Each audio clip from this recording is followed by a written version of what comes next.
All right. Well, thank you so much for doing this. Thank you for having me. Definitely an honor. Do you want me to And start us? yeah, I'm Tom Sloan. Maya Ross. Maya Ross. Hey, Tom and Maya. Nice to see you. WTSQ. Nice to meet you. Actually, before we get our interview started, we actually met you at Stewart's Opera House when you were performing with Bob Mould. Oh, yeah. What a Yes, great place. That is such a cool space. Yeah, we got a Is that station ID. Noblesville? Noblesville, Ohio? Nelsonville. Nelsonville. Nelson. Yeah. Right. That was about 3 years ago. Yeah, great Yeah, show. the guy who runs that came into our dressing room before the show and said, I'm so sorry. I didn't mention this earlier, but we own a house across the street, and artists can stay there if they want. And Bob was like, "Oh, I booked my hotel months ago," and I was like, "May I check that house?"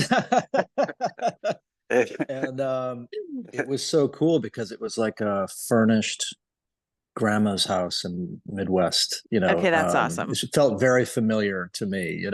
Yeah. And stayed the night, and then I asked him, I was like, "We have a night off tomorrow. Can I stay 2 nights?" And I did. And not only that, but a year later, I was touring solo and called them up and asked if I could stay again, and they let me stay again. That's awesome. Very Yeah, cool. not only do I love that venue, and that was such a fun night, but they're just wonderful people that have been very accommodating to me, and I'm sure many other musicians. Oh, yeah. All right. Let me get us started. Yes, please. All right. You are listening to WTSQ 88.1 FM in Charleston, West Virginia. And we are joined here in the studio on Zoom with Jason Narducy. And we're going to be talking all about the new Verböten album that is going to be coming out very soon, about that project and all things Jason Narducy. How are you doing this morning, Jason? I'm doing great. Thanks for having me on. Yeah, so you've played with numerous people. Bob Mould, we were just talking about off camera. Split single, your solo project with the name of the band name, and Superchunk, Sunny Day Real Estate, to name a few of many. And yeah, we're talking about Verboten, which you formed in 1982. Is that correct? Mm-hmm. Yeah. Yeah, I'm currently in Evanston, Illinois, Right. and that's where I lived when I was younger as well. And I met some kids in the neighborhood. They lived Zach and Chris lived 2 doors down from me in an apartment, and I met them and we started a band called The Reflex, which Nice. A little not play on bad. like Duran Duran, the Reflex. I don't think we were listening to Duran Duran, but Reflex yeah, Records. I bet there was a lot of right, Reflex Records. I didn't think about Yeah. that. How about that? How about that You connection? should just say that's what it is. Yeah, I'm gonna change the story. Well, I forgot about that, and Tracy at a practice 2 weeks ago reminded us that we were called The Reflex, and I immediately could envision a cassette tape that said The Reflex on it. Now I have to find that because I want to know what songs we recorded without, before Tracy was in the band. But yeah, we didn't do much as a trio. We would play in Zach's bedroom, not only to rehearse, but I remember his parents had some parties, and we would, the adults would pack into his bedroom and we would play a show. We'd get like our party lights, like the red light and the blue light, and put those in the different sockets, and then all of a sudden it was a concert for 10 and 11-year-olds. But then Tracy joining the band really turned it into an actual band because she was such a presence as a singer and as a person, and she was completely immersed in the punk rock scene and would get us shows at clubs with legitimate bands. So the band wasn't together for a very long time, but during that time we did quite a few things. We played on a local Chicago NBC show called Kidding Around, like a early morning Saturday kids show. Here we are with our, trying to be punk rock. And then the segment after us was, making cookies with Susie from the West Suburbs or something, So what inspired you all as kids? What were you listening to that made you want to start a punk band?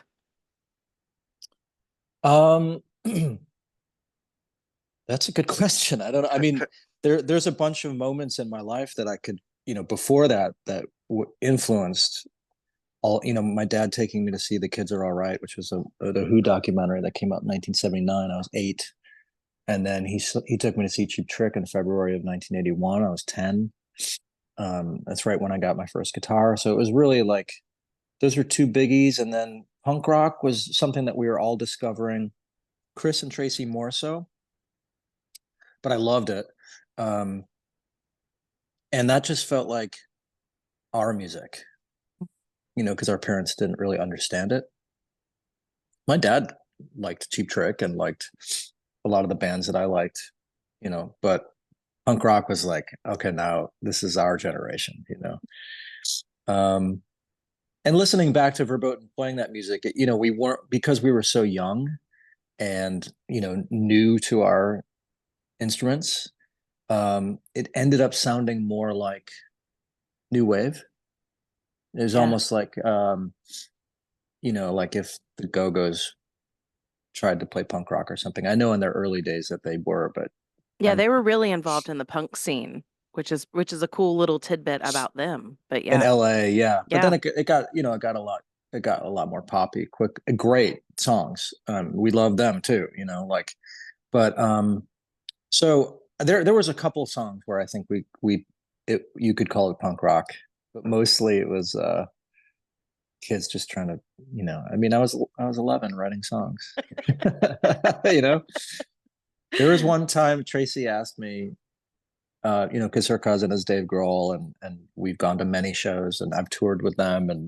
But there was one time Tracy said to me in front of Dave, she brought up one of the Verboten songs and she's like, the lyrics, what did you mean by that? And I'm like, Tracy, I was 11. Like, I don't know what I meant. Don't say that in front of Dave. Come on, but it's a pretty crazy story. And this is so unlikely that we're playing again. It was exactly. completely Tracy and Chris. It didn't even occur to me. They have not been playing music. And so somebody contacted them from a promotion company in California. And they're like, there might be interest in doing like a festival show if we reunited. And I was like, first of all, you guys want to play? Like, okay, good to know. Second question, we don't have enough songs to play a set. So we kind of like eased into it. I got together with Chris, and I got together, Tracy flew in, and the three of us kind of got together, and I wrote some ideas, and then Chris and I started writing songs, and I was like, well, how about this? We make a new record and see if, any of these festivals are still interested. And here we are with a new record and playing Riot Fest. And the new record has a little bit of a different sound to it in terms of just being a little more polished than that Well, first album. Maya, I went through puberty, so that's one different sound. I called Tracy at the beginning of this just to kind of like, I was like, all right, I'm going to start writing songs, but I don't know what your vocal range is. And she said, well, my voice is deeper than it was back then. I was like, yeah, me too. I went through puberty. Yeah, I mean, it's complete. I think there's a couple songs on the record that have not been released yet that are reminiscent of what we sounded like. There's a little bit more lightheartedness and kind of joyish pop punk near the end of the record. A song called Human Division and another song, Conviction of Youth, where Chris kind of brought this up. He's like, this kind of sounds like that thing that we had back then. But, why would we we're just completely different people, Right. And certainly for me, I've played so much music since then. If I didn't learn something from that, it would be a shame, So I try to integrate all those things. But Chris was a great collaborator because he could be a producer. He could produce records because he'd come over to my house and I'd play him like 6 new ideas that I had. And he'd go, okay, these 2 are split single. This one, I don't know what that is, but these 3 are verboten. And he was always right, and I needed that. I needed that feedback and that sounding board. And he did things like, he would give me little ideas like, don't forget that some of the bands we listened to back then had music that you could dance to. And I was like, what do you mean? He's like, The Clash, Talking Heads, Susie and the Banshees. And then we'd go listen to those songs, and that inspired this song called Better Life that I wrote, which is unlike anything I've ever written. And it's kind of like if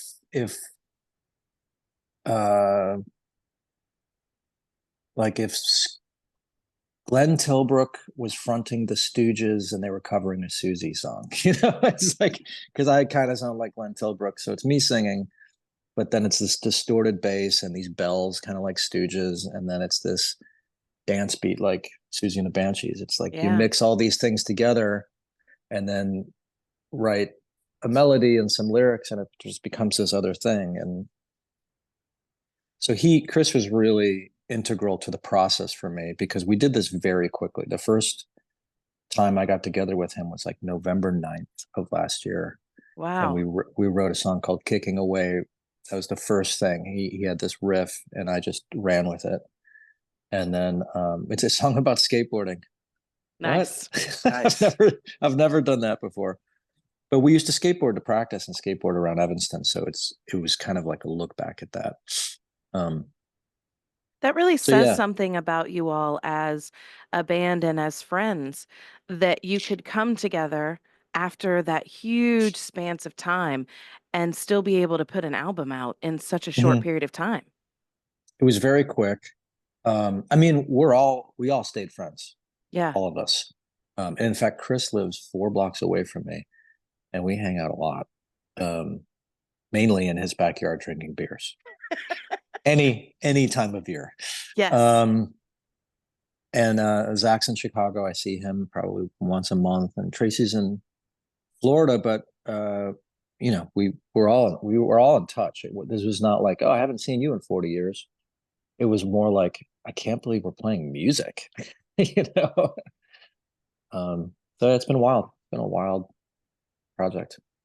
Well, going back to the Verböten sound, so the first single was Bodily Autonomy, which came out last month.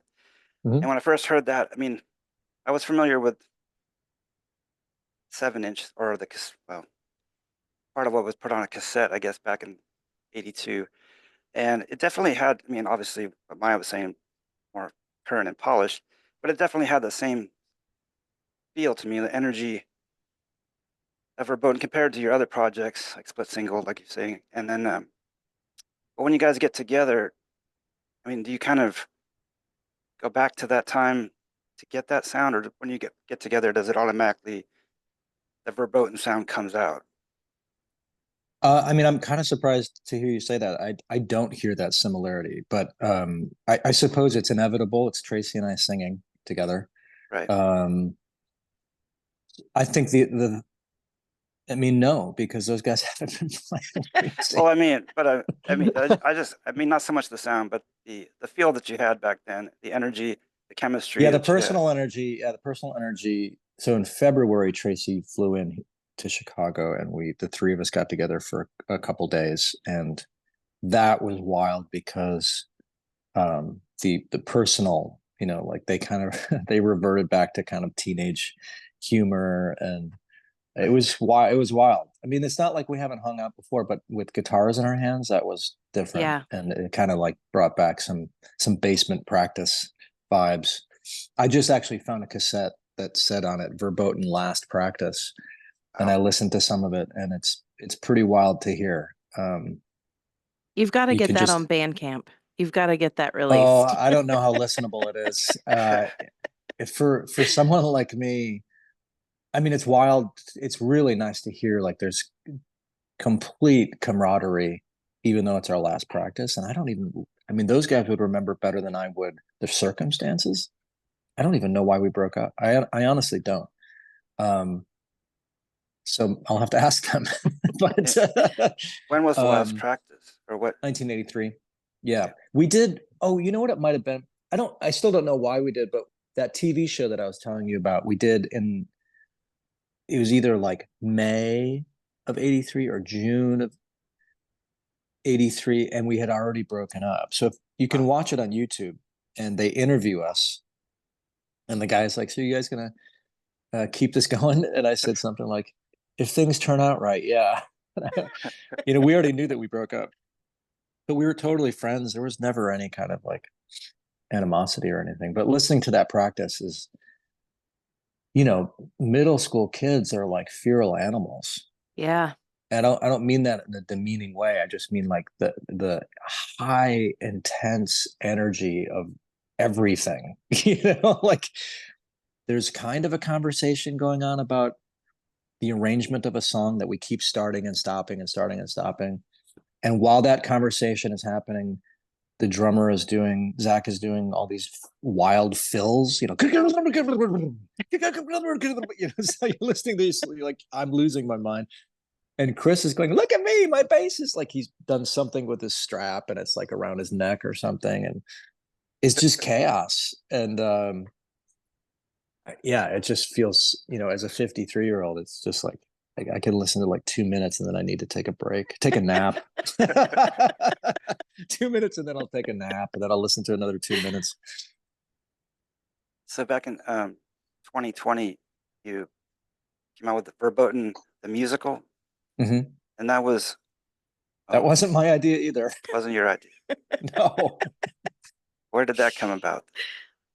Well, it's because, you know, the Sonic Highways, the HBO show, when Dave interviewed Tracy and I, that was a lot of people's introduction to the band. You know, that came out in 2014, and he was very kind to say sweet things about us and show footage of us playing at Cubby Bear when I was 11 years old. And there was a playwright in Chicago, a successful playwright. He'd already produced 30 original plays, and he got a hold of me through mutual friends. And he said, "I have this idea about there being a musical about Verböten." And I remember being really not, I was pessimistic, you know, not optimistic about this. But he was very persuasive, and he interviewed all of us. And it took 5 years, but he's like, I'll write the book, you write the music. And, you know, I was really surprised by that experience because it was very powerful. It helped that it was successful, you know, like packed houses and tons of press. And it was joyous. And we had this amazing cast. They were so talented and they worked so hard. Great director, great everything. The whole thing was so wild. But yeah, it was Brett's idea. Brett Neveu wrote it. And I thought it fell apart a number of times during those 5 years and moved on. I remember bringing some of the punk rock songs that I had written for that to somebody else because I was like, these aren't going to get used, but I think they're pretty good. And so yeah, now we're working on a film version of that. We're working with a production company to make a musical version of Verboten, the music, you know. That's awesome. So do you think by doing the musical, did that have something to do with reuniting the band and reforming this year to put out a new album? Yeah, I think a number of things where it just seems like this story just keeps coming back up. I mean, you know, fast forward past Sonic Highways, Dave Grohl wrote his book Storytellers, and there's a whole chapter about us. You know, it's called Tracy is a Punk Rocker. That's Tracy from Verböten. And you know, Michael Azerrad just did an addended version of Come As You Are, the Nirvana book, and there's an entire page about Verböten. I went on Seth Meyers in December of last year with Michael Shannon to promote our Murmur tour. And the segment producer, you know, during the pre-interview, he's like, "I don't know if you're tired of talking about this, but we did research on you and we'd love to talk about Verböten." I was like, I'll talk about Verböten. I'm very proud of that. And we talked a lot about it on the show, more than I expected. So it just keeps on coming up. And then when this promoter reached out to Tracy and Chris about possibly doing a show, it's just another moment like that. And it made us think about, well, how would we like to do this? And I came up with this idea of making a record where John Carroll, the new drummer, and I would spend most of the time in Chicago recording the kind of skeleton of it, and Chris and I would continue to write songs. Chris and I wrote 2 of the songs, music, and then we'd bring in Chris and Tracy at the end, and that's how it worked out. You recorded it at Electrical Audio. Mm-hmm. Yeah, there was this really great moment when Chris and I were sitting there, and I said, Chris, when's the last time you recorded in a studio? And he was just coming by to see what I was doing. He wasn't actually about to record then. He was getting ready and learning the songs. And, I'm writing these songs so fast that they didn't have a lot of time to learn them, honestly. And Chris said, it was 1985. He had joined a punk rock band called Nadsat Rebel after Verböten broke up. And it was in 1985, and the engineer was Steve Albini. Oh, wow. And it was one of Steve's first sessions. That's awesome. So I said to Chris, I was like, okay, things have changed. I was like, you don't have to play the song all the way through anymore. We've got these capabilities with technology where, like, I know you're just learning these songs. We can go segment by segment. Well, let's just worry about making a good record, and then we've got all summer to practice the live thing.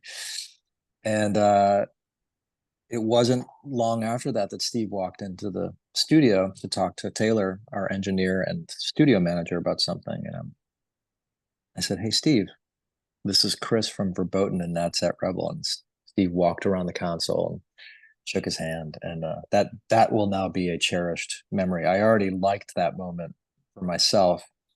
But now, obviously with Steve gone, that's a very special moment. Yeah, I wanted to ask, kind of moving away from, because you mentioned it, moving away from just a moment about Verboten, about the project that you did with Michael Shannon and your REM tribute. You guys did Murmur. Yeah. Is there, one, how did that come about? And 2, is there plans to do other albums? Because I'm a big REM fan. Sure, me too. And I'm glad you are. I met Michael through an artist. Oops, sorry, black on an artist named Robbie Fulks, who's an amazing. He's mainly known for bluegrass and folk music, but he can play anything. He's a tremendous songwriter, singer, phenomenal guitar player. And Robbie asked me to play a Lou Reed record called Blue Mask, not Iron Mask, Blue Mask. And he was going to have Michael sing it. And I'd never met Michael before, but we did this show at the Hideout. This is over 10 years ago. So I met Michael there, and then we did one more show with Robbie at Metro. I think we played Velvet Underground songs.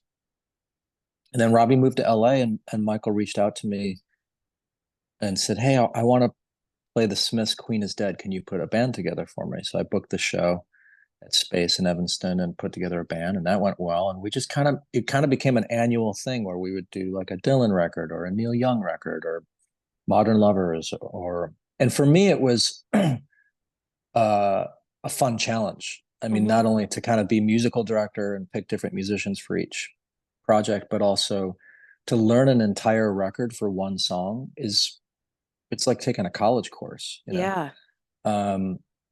And I really liked working with Michael because he works hard, and it was always low stakes. Like there would be one practice the night before the show, and then we'd do the show. And it's awesome. It's like a pop-up, event or something.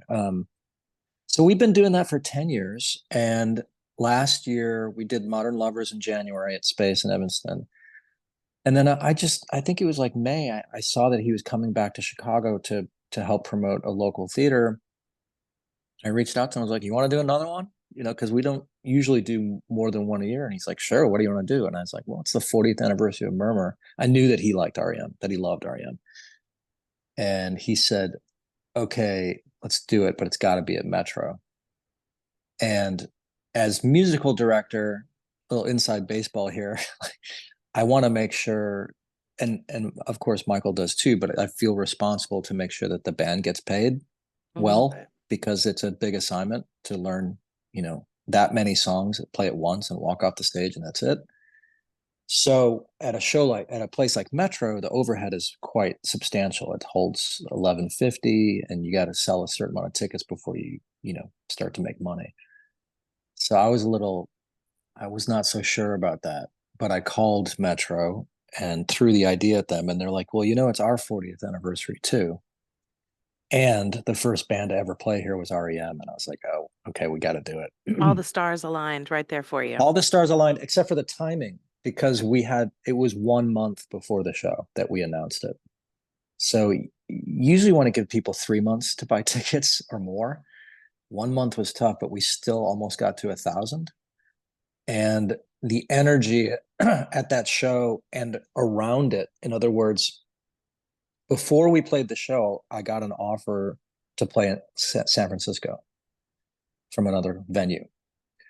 So it was like something about this just found traction and people were interested. So after Metro, I said to Mike, I was like, I think we can put together a little tour if you want. And he loved that idea. So we did a 9-date tour, and it just went incredibly well. So I'm not letting the cat out of the bag, because Michael has already done a number of interviews where he's mentioned this, but we are going to do another tour next year. And the details of that will be coming out in probably 2 weeks or something. Awesome. But I will shouldn't be say watching. anything else about Thank it, but you. yeah, we'll be back out. Yeah. It was Well, too this- much fun. Well, this interview won't be airing until We're gonna wait until the album comes out, Verböten's album, Oh, to okay. do the interview. So we can take that little tiny piece out. It will be announced by then. Yes. Perfect. I think that's the plan. It changes sometimes. So yeah, we're gonna go out and tour next year. you're talking about festivals. So Verboten is playing Riot Fest, is that right? Yes, And that's September 21st. correct. Yeah. And are you planning on playing any other shows besides Riot Fest, or just see how that one goes and then We are. take it from there? Yeah, we are, and I can't talk about that Okay. either. Oh, okay. Well, we'll talk about that. Hopefully we can speak to you again soon and That'd be great. talk about that then. Well, thank you so much. And Thank you, guys. Nice to see you again. yeah. Yes. And how can our listeners find out more about Jason Narducy and Verboten and Split Single? Social media. Yeah, I mean, my Instagram has a link tree to kind of all my activities, and there's a Verboten Instagram, and yeah, those are probably the best ones. Right It's on. awesome. And the brand new single from Verboten just came out yesterday. No More Indecision. Yes. Great song. A Looking forward to- rager, Yes. a barn burner. Exactly. And we're very much looking forward to the whole album, and we'll be playing that quite a bit here on WTSQ. Oh, thank you very much. Yeah, no, thank you. Really appreciate it. Yes, And, thank you so much. Hope you have a wonderful day. We will talk to you soon. I just wanted to add one other thing, and this can be off interview. I saw the Sunny Day Real Estate tour and had no idea that was you on stage when they announced Which you show at the did you end. see? I was at the Raleigh show, the very, very first show. Oh yeah, And that was hot. It hot. was. Yeah. And I was like totally crying at some of the songs. I was not expecting it to bring that out of me, but that was one of my absolute favorite albums. And to hear all of that from beginning to end was amazing. I love playing with that band. Yeah. We're doing, it's funny, I'm playing Riot Fest at 11:30 a.m. on the main stage, and then doing a couple interviews, and then flying to Louisville that night to play with Sunny Day Real Estate the next day. So I've got like a week's worth of touring with them, but it's so funny that I can't even enjoy the Verboten show. I got to go back to work, but I mean, I will enjoy it, but you know what I mean? Yeah. So that's great to hear that you were there. I really do love playing with those guys, and the music is so powerful. And it was just such a magical show. Everyone singing along, and the end of it with the drums, as that's the only thing. I took video like around the room of just people reacting, and it was an amazing show. Awesome. Yeah. Right on. Cool, guys. We'll let you Have a go. great day. Thank you so much, Jason. Take care. We'll talk to you soon. Bye. Thank you.